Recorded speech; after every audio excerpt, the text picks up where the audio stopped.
بسم الله الرحمن الرحيم. إن الحمد لله نحمده ونستعينه ونستغفره ونعوذ بالله من شرور أنفسنا ومن سيئات أعمالنا.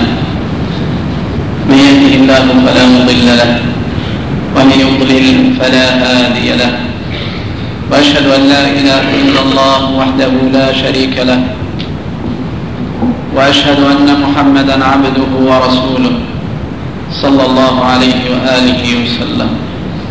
يا أيها الذين آمنوا اتقوا الله حق تقاته ولا تموتن إلا وأنتم مسلمون. يا أيها الناس اتقوا ربكم الذي خلقكم من نفس واحدة وخلق منها زوجها وبث منهما رجالا كثيرا ونساء، واتقوا الله الذي تساءلون به والأرحام إن الله كان عليكم رقيبا. يا أيها الذين آمنوا اتقوا الله وقولوا قولا سديدا يصلح لكم أعمالكم ويغفر لكم ذنوبكم، ومن يطع الله ورسوله فقد فاز فوزا عظيما. أما بعد، فإن أصدق الحديث كتاب الله تعالى، وأحسن الهدي هدي محمد صلى الله عليه وسلم، وشر الأمور محدثاتها، وكل محدثة بدعة، وكل بدعة ضلالة، وكل ضلالة في النار. معاشر المسلمين والمسلمات والمؤمنين والمؤمنات، أوصيكم عباد الله ونفسي الخاطئة بتقوى الله، وأحثكم على طاعته، وأستفتح بالذي هو خير.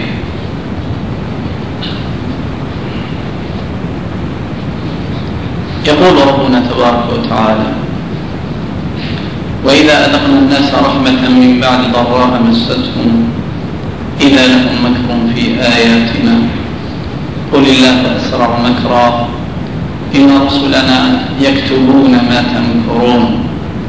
هو الذي يسيركم في البر والبحر حتى إذا كنتم في الفلك وجرين بهم بريح طيبة وفرحوا بها جاءتها ريح عاصف وجاءهم الموج من كل مكان وظنوا أنهم أحيط بهم دعوا الله مخلصين له الدين لئن أنجيتنا من هذه لنكونن من الشاكرين.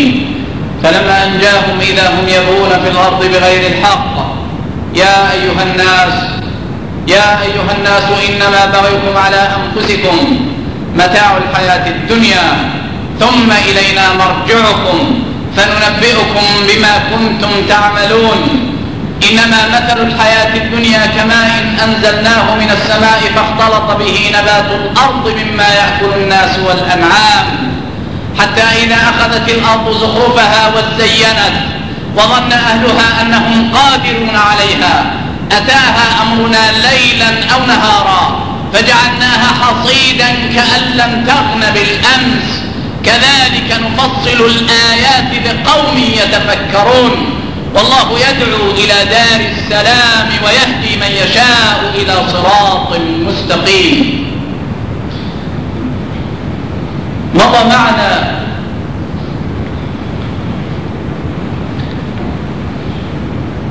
أن من أدركته رحمة الله وهو لا يزال في صلب أبيه آدم وآتاه من نور الله تبارك وتعالى ما شاء الله له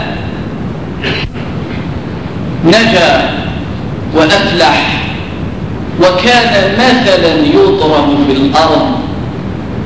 وإنما تضرب الأمثال إذا اتصفت بشيء أجمع عليه الناس وهو القلة والندرة.